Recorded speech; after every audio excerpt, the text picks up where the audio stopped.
Network News. Nagdulot ng pinsala sa mga pananim na gulay ang isang malakas na hailstorm na tumama sa ilang bahagi ng Bauco Mountain Province noong April 28 ayon sa mga magsasaka sa lugar. Ayon sa isang magsasaka sa sitio Balicanao, Sadsadan, naganap ang hindi pangkaraniwang weather event bandang alas 2 ng hapon hanggang alas 2:40 kasama ng malakas na ulan ng pagbagsak ng mga tipak ng yelo at malalakas na hangin na nakaapekto sa mga sakahang malapit sa ilog.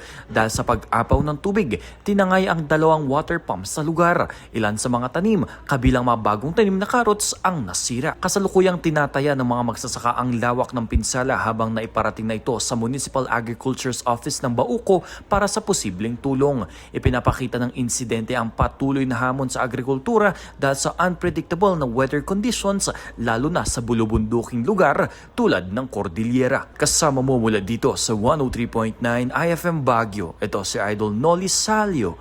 Tatak, RMN. RMN Network News.